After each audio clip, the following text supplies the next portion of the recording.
இன்னைக்கு நம்ம பார்க்க போகிற செலிப்ரிட்டி விஜய் டிவியில் ரீசண்டாக ரொம்பவே ஃபேமஸாக டெலிகாஸ்ட் ஆகிட்டு இருக்க பாண்டியன் ஸ்டோர் சீசன் 2ஓட ஒன் ஆஃப் த ஹீரோயினான மீனாவை பற்றி தான். இவங்கள பற்றின ஃபுல் டீட்டெயில்ஸ் தெரிஞ்சுக்கிறதுக்கு முன்னாடி சேனலை சப்ஸ்கிரைப் பண்ணாதவங்க மறக்காமல் சப்ஸ்கிரைப் பண்ணிக்கோங்க. அப்போ தான் நாங்கள் போடுற வீடியோஸ் உங்களுக்கு நோட்டிஃபிகேஷனாக வரும். வாங்க வீடியோக்குள்ளே போகலாம்.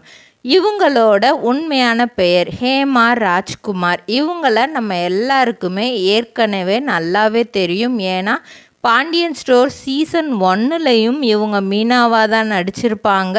விஜய் டிவிக்கும் இவங்க புதுமுகம் கிடையாது. ஏன்னா ஆஃபீஸ், அதுக்கப்புறம் சின்ன தம்பி சீரியலில் செவ்வந்தி, இந்த ரோல்லாம் இவங்கள ரொம்பவே ஃபேமஸ் ஆகுது. ஹேமா ராஜ்குமார் மயிலாடுதுறையில் இருக்கிற மணக்குடி அப்படிங்கிற கிராமத்தில் கிட்டத்தட்ட மொத்த பாப்புலேஷனே 3418 தான். இதில் இருக்கிற 1723 பெண்களில் ஹேமா ராஜ்குமாரும் ஒருத்தவங்க. 1991ஆம் ஆண்டு ஆகஸ்ட் மாதம் 19ஆம் தேதி பிறக்கிறாங்க. இவங்க அப்பா பெயர் ராஜ்குமார். இவங்களுக்கு ஒரு தங்கச்சியும் ஒரு தம்பியும் இருக்காங்க. தங்கச்சி பேர் ரமாபிரபா பிருத்விகுமார், தம்பி பேர் மணிகண்டன் ராஜ்குமார், தம்பி ஒய்ஃப் பேர் அபிராமி. ஸோ ஒரு நல்ல ஃபேமிலி தான். அப்பா ரொம்பவே ஸ்ட்ரிக்ட்டு, அம்மாவும் அதுக்கு ஈக்குவலாக ஸ்ட்ரிக்டாக தான் இருப்பாங்க. எந்த ஒரு சேட்டை பண்ணாலும் அடிக்கிறது, இது பண்ணுறது, இந்த மாதிரி இருப்பாங்க. ஸோ மணக்குடியில் இருக்கிற சென்ட் பால் ஹையர் செகண்டரி ஸ்கூலில் தான் இவங்க படிக்கிறாங்க. அதுக்கப்புறம் காலேஜ் இங்கே சென்னையில் அண்ணா ஆதர்ஷ் காலேஜ் ஃபார் உமன், அந்த காலேஜில் படிக்கிறாங்க. அப்புறம் ஆர்எம்கே இன்ஜினியரிங் காலேஜ்லேயும் படிக்கிறாங்க. ஸோ ஸ்டார்டிங் காலேஜ் படிக்கும்போது அவங்களுக்கு என்னடா நம்மளுக்கு சினிமா அப்படிங்கிறதுல பெருசாக ஒரு இது, ஜஸ்ட்டு சினிமா பார்க்குறோம், இது பண்ணுறோம், அவ்வளோதான். ஆனால் அவங்களுக்கு யார் மேலே ரொம்ப ஆர்வம் அதிகமாக இருந்துச்சுன்னா விஜே பண்ணுறவங்க மேலே ரொம்பவே ஆர்வம் அதிகமாக இருந்துச்சு. ஆங்கரிங் பண்ணுறவங்கள எப்படியாவது நம்ம ஒரு ஆங்கர் ஆயிடணும் அப்படிங்கிற நாட்டம் அவங்களுக்குள்ளே இருந்துக்கிட்டே இருந்திருக்கு. சரி, அப்போ ஆங்கர் ஆயிட்டிங்களா அப்படிங்கிற மாதிரி யோசிக்கும்போது பார்த்தா அவங்களுக்கு பேக்ரவுண்ட் அந்த அளவுக்கு சினிமா ஃபீல்டில் கிடையாது. அவங்க ரிலேட்டிவ்ஸ் யாருமே சினிமாவை பற்றியோ அந்த இதை பற்றி எதுவுமே தெரியாது. கிராமத்தில் அந்த முன்னாடி காலத்தில் டூரிங் டாக்கீஸ் இதெல்லாம் போட்டால் எல்லோரும் சேர்ந்து உட்காந்து பார்க்குற மாதிரி, அதுக்கப்புறம் கொஞ்சம் கொஞ்சமாக டிவி வாங்கி பார்க்குறது, அந்த சீரியல்ஸ் ஒன்று பார்க்குறது, இது மட்டும்தான் அவங்களுக்கு தெரிஞ்சது. ஸோ இவங்களுக்கு சென்னை புதுசு தான். அதனால் யாரை பார்க்கணும், எப்படி அந்த சான்ஸ் கேட்கணும், இது எதுவுமே அவங்களுக்கு தெரியல. இருந்தாலும் தெரிஞ்ச ஃப்ரெண்ட்ஸை வச்சு கொஞ்சம் கொஞ்சமாக இதுக்கு நம்ம அப்ளிகேஷன் போடணும் அப்படிங்கிற மாதிரி ஒரு மியூசிக் சேனலில் அவங்க போடுறாங்க. ஆனால் அதுக்கான வாய்ப்பு அவங்களுக்கு கிடைக்கல. யதார்த்தமாக கணக்கானும் காலங்கள் ஆடிஷனுக்கு போகிறாங்க. அப்போ அவங்கள 2012 அவங்க அப்பாவுக்கு ஃபோன் வருது. ஏன் அவங்க அப்பாவுக்கு ஃபோன் வருது அப்படின்னா, இவங்க வழக்கம் போல் எல்லா அப்ளிகேஷன்லேயும் ஃபில் பண்ணுற மாதிரி ஆடிஷனில் ஃபோன் நம்பர்கிட்ட அவங்க அப்பாவோட நம்பர், ஏன்னா அந்த டைமில் யாருக்கிட்டேயுமே ஃபோன் 2012லாம் அவ்வளோவா ஃபோன் கிடையாது. அதனால இவங்க அப்பாவோட நம்பர் கொடுத்துட்டனால அங்கே ஃபோன் போயிடுச்சு. அவங்க அப்பாவுக்கு பெரிய ஷாக்கா, என்ன நம்ம பொண்ணு இந்த மாதிரிலாம் பண்ணாதே, ஏன் புதுசாக இந்த மாதிரி பண்ணிகிட்ருக்கு, இல்லை இவங்க தான் தப்பாக சொல்கிறாங்களா அப்படின்னு சொல்லிட்டு ஒரு சைடு கோவத்தோடையும் ஒரு சைடு சந்தேகத்தோடையும் மகளுக்கு ஃபோன் பண்ணுறாரு.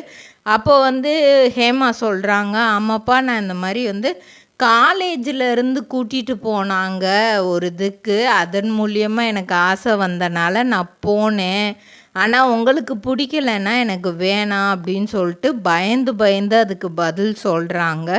அவங்க அப்பாவும் இதெல்லாம் நம்மளுக்கு தேவையில்லாத விஷயமா, உன்னைய நான் பட்டணத்துக்கு எதுக்கு அனுப்புனேன், படிக்கிறதுக்கு அனுப்புனேன், அந்த விஷயத்த மட்டும்தான் பார்க்கணும். உனக்கு அடுத்து தங்கச்சி, தம்பி இருக்காங்க. நீயே இப்படி பண்ணேன்னா அவங்களும் உன்னை பார்த்து கெட்டு போயிடுவாங்க. இதெல்லாம் உனக்கு தேவையில்லாத விஷயம். படிக்கிற வேலையை மட்டும் பாரு அப்படின்னு சொல்லிட்டு அவங்க அப்பா திட்டுறாங்க. அடுத்தே அவங்க அம்மாவும் ஃபோன் பண்ணி இது என்ன நீ இப்படி ஒரு வேலை பார்த்து வச்சுருக்க அப்படின்னு சொல்லிட்டு அவங்களும் பயங்கரமாக திட்டுறாங்க. ஸ்கூல் டேஸ்லேயுமே இவங்க தான் பயங்கரமாக சேட்டை பண்ணி அடி வாங்குறது.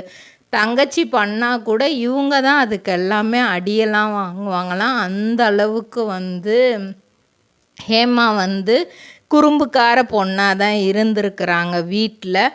சரி அப்பா இப்படி சொல்லிட்டாங்களே வேறு என்ன பண்ணலாம் அப்படின்னு யோசிக்கும்போது இதை விட்டுறலான்னா மனசு வந்து கேட்க மாட்டேங்குது. ஹாஸ்டலில் தங்கி இருக்கிறதுனால மனசு வந்து ஒரு கான்ஸ்டண்ட்டாக இல்லை நம்ம படிக்கணும் அப்படின்ற யோசனை அவங்களுக்கு வரலை. வசந்த் டிவியில் வந்து அவங்களுக்கு வந்து நியூஸ் ரீடிங் வாய்ப்பு கிடைக்கிது. ஒரு 15 நாள் கிளாஸுக்கு போகிறாங்க. 16வது நாள் நியூஸ் ரீட் பண்ண விட்டுட்டாங்க. ஸோ லைவ் நியூஸ்னால் ரொம்பவே பதட்டத்தோடு தான் அந்த நியூஸ் எல்லாமே ரீட் பண்ணுவாங்களாம். இருந்தாலும் நம்ம இந்த ஃபீல்டுக்கு நம்ம வரலையே, நம்ம ஆசைப்பட்டது வந்து ஆங்கரிங், நல்ல ஆங்கர் ஆகணும் தானே அப்படின்னு யோசிச்சுட்டு இருக்கும்போதே வசந்த் டிவிலேயே எதிர்பாராத விதமாக வந்து மண் பேசும் சரித்திரம் அப்படிங்கிற ஒரு இதுக்கு வந்து ஆங்கராக போடுறாங்க. நல்லா போயிட்டுருக்கு. அதுக்கப்புறம் கொஞ்ச நாளில் வந்து அதை பார்க்குற ஆடியன்ஸ் வந்து கம்மியாகிறாங்க. அப்போது வந்து இவங்களுக்கும் ஆங்கரிங் வாய்ப்பு அதிலேருந்து போயிடுது. அதுக்கப்புறம் ஒரு 2லேருந்து 3 மாதம் எந்த வித வேலை வாய்ப்புமே இல்லாமல் அப்பப்போ காசு வந்து அவங்க அப்பா கிட்ட வந்து ரொம்பவே சங்கடப்பட்டு ஃபோன் பண்ணி கேட்டிருக்காங்க. ஏன்னா சாப்பாட்டுக்கு வந்து சுத்தமாக காசு இல்லை. அவங்க அப்பாவே கஷ்டப்படுறவர் தான். இருந்தாலும் சரி நம்ம அப்பா கிட்ட வாங்கிக்கலாம், எப்படியோ சமாளிச்சிருவோம் லைஃப்பை. ஏன்னா வந்து 1000 ரூபாய் வந்து செலவுக்கு கொடுப்பாங்களாம். அது கிட்டத்தட்ட ஒரு வாரத்திலே காலியாக போயிடுமா. அதுக்கப்புறம் வந்து முன்னாடி வந்து நியூஸ் ரீடிங் இதிலலாம் இருந்தனால அந்த காசை வச்சு இது பண்ணியிருக்கிறாங்க. ஆனால் அதுக்கப்புறம் வந்து அதுக்கான வாய்ப்பே அவங்களுக்கு கிடைக்கல. என்னடா பண்ணலாம் அப்படின்னு யோசிச்சுட்டு இருக்கும்போது தான் வந்து அவங்களுக்கு ஒரு புது சான்ஸ் கிடைக்கிது. சன் டிவியில் சந்திரலேகா அப்படிங்கிற ஒரு சீரியலில் நடிக்கிற வாய்ப்பு. இது யார் மூலியமாக கிடச்சிச்சு அப்படின்னா 3 மூவியில் ஸ்ருதிஹாசனுக்கு அப்பாவாக நடித்த ஜீவா ரவி அப்படிங்கிறவர் எஃபியில் போட்ட ஒரு போஸ்ட் மூலியமாக தான் இந்த ஆடிஷன் போய் கலந்துட்டு இருந்திருக்காங்க. அதுலேயும் வந்து அவங்க இது பண்ணிவிட்டு 1 மாதத்தில் அதுவும் ஸ்டாப் ஆகிடுச்சு. என்னடா இது நம்ம போகிறது ஃபுல்லாகவே இதாக இருக்கே அப்படின்னு சொல்லும்போது அங்கே வந்து இவங்க வாய்ஸ் நல்லா இருக்குது, நீங்கள் டப்பிங் ஆர்டிஸ்ட்டாக வர்றீங்களாம்மா அப்படின்னு ஒருத்தர் கேட்டிருக்காங்க. ஸோ அதுக்கு வச்சு அவங்க கொஞ்ச நாளைக்கு வந்து கொஞ்சம் டப்பிங் ஆர்டிஸ்ட்டாகவே வேலை பார்த்துருக்காங்க. அதுக்கப்புறம் அவங்க ஃப்ரெண்டு ஜெமினி மணிங்கிறவர் மூலியமாக விஜய் டிவியில் ஆஃபீஸ் நாடகத்தில் ராதிகா அப்படிங்கிற கேரக்டர் பண்ணியிருப்பாங்க. அதுக்கப்புறம் சன் டிவியில் வந்து பொன்னூஞ்சல், குலதெய்வம் இந்த மாதிரி சீரியல், அப்புறம் மூவின்னு பார்த்தோன்னா பாயும்புலி, ஆறாவது சினம், கஜினிகாந்த் இப்படி நிறையா படம். அதுக்கப்புறம் 6லேருந்து 8 மாதம் ஒர்க்கும் இல்லை, ஃபுட்டும் இல்லை, திரும்ப பழையபடிக்கு ஆயிட்டாங்க. ஆனால் அப்போ விட இப்போ கொஞ்சம் வளர்ந்துட்டாங்க வேறையா. என்ன பண்ணுறது ஏது பண்ணுறதுன்னு ஒன்றுமே புரியலையாம். அதுக்கப்புறம் ஒரு டேர்னிங் பாயிண்ட்டாக வந்தது தான் மெல்ல திறந்தது கதவு சீரியலு. அதுக்கப்புறம் தான் சின்ன தம்பி பண்ணியிருக்காங்க. அதுக்கப்புறம் தான் பாண்டியன் ஸ்டோர்ஸு. இன்பிட்வீனில் இவங்களுக்கு லவ்வும் வந்திருக்கு. அந்த லவ் டைமில் வந்து அப்பாவட்ட வந்து எப்படா கன்வின்ஸ் பண்ணுறது அப்படிங்கும்போது இவரை தான் பிடிச்சிருக்கு அப்படின்னு சொல்லும்போது ஓகே ஃபைன். அவங்களும் வந்து சினிமா ஃபீல்டுக்கு நாங்கள் போகாதன்னு சொன்னோம், ஆனால் அதுலேயே நீ போய் ஓரளவுக்கு இப்போ ஷைன் பண்ணிட்ட, அதனால் நீ வந்து அதோட அங்கீகாரம் உனக்கு கிடச்சிருச்சு, அதனால் மேரேஜ் லைஃப்பும் உனக்கு நல்லபடியாக இருக்கும் அப்படின்ட்டு ஆகஸ்ட் 27, 2019 வந்து திருமணம் பண்ணி வைக்கிறாங்க. லாக்டவுன் டைம்லேயே இவங்களுக்கு டெலிவரி ஆகுது. ஃபஸ்ட்டு நார்மல் டெலிவரி அப்படின்ற மாதிரி வந்து கடைசியில் வந்து சிசேரியன் பண்ணுற மாதிரி ஆயிடுச்சு. அது மட்டும் இல்லாமல் இவங்களுக்கு பிரஸ்ட் கேன்சரும் இருந்திருக்கு. அதற்கான சர்ஜரியும் வந்து ரீசண்டாக இவங்க பண்ணியிருக்காங்க. அவேர்னஸும் நிறைய கொடுத்துக்கிட்டே வராங்க. இந்த மாதிரி வந்து உங்களுக்கு ஏதாவது ப்ராப்ளம் இருந்தால் கண்டிப்பாக சீக்கிரமாக போய் பார்த்துருங்க அப்படிங்கிற மாதிரி அவேர்னஸும் கொடுத்துட்டு வராங்க. இதே மாதிரி பல செலிப்ரிட்டிஸோட பயோகிராஃபி தெரிஞ்சுக்கிறேன். மறக்காமல் சப்ஸ்கிரைப் பண்ணிக்கோங்க.